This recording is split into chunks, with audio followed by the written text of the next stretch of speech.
सीता अग्नि में गई थी जी धरती के अंदर जी लेकिन उसमें से निकलने वाली जो थी वो द्रौपदी। द्रौपदी तो ये बहुत बेसिक चीजें हैं जिसपे हमारे बच्चे अभी भी कंफ्यूज हैं। राइट। बच्चों को कोई भी चीज सिखाना समझाना बहुत टेढ़ी की है। अगर आप उनको याद करने बोलेंगे ना तो आप थक जाएंगे। मेरा उस समय बेटा जो था वो 6.5 साल का था। उसको मार्वल की फिल्म्स बड़ी अच्छी लगती थी। ओके। वो बार बार उन फिल्मों को देखता था तो उसको सीन वाइज सीन याद था कि इसके बाद ये होगा, इसके बाद ये होगा, इसके बाद ये। तो मैंने सोचा कि उसके और उसके जैसे अनगिनत बच्चों को ये समझाना कि हमारे एंशिएंट हिंदू स्क्रिप्चर्स कितने डीप हैं। उसमें 7 सुपर हीरोज हैं जी जो अलग अलग युगों से आते हैं और जिनमें सब में सुपर पावर्स जी। इसको उस भाषा में समझाया जाए जिस भाषा में आज के यूथ को समझ में आए। मैं समझता हूँ कि मैं प्राइमरी टीचर का काम कर रहा हूँ और मैं बहुत बेसिक्स बता रहा हूँ हिंदुत्व का।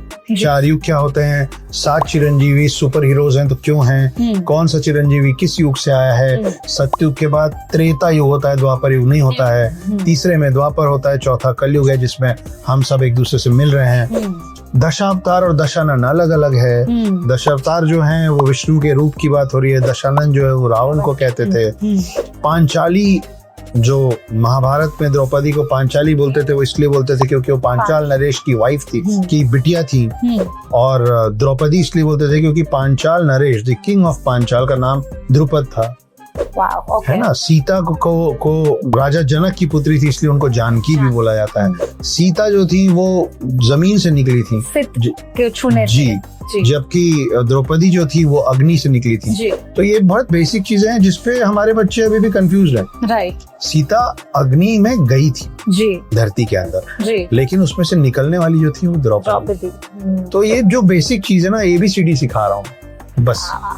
तो पर ये ABCD भी हमें इतनी इंटरेस्टिंग लग रही है और इसके बारे में ज्यादा जानने के लिए again we'll have to go back to the book The Hidden Hindu।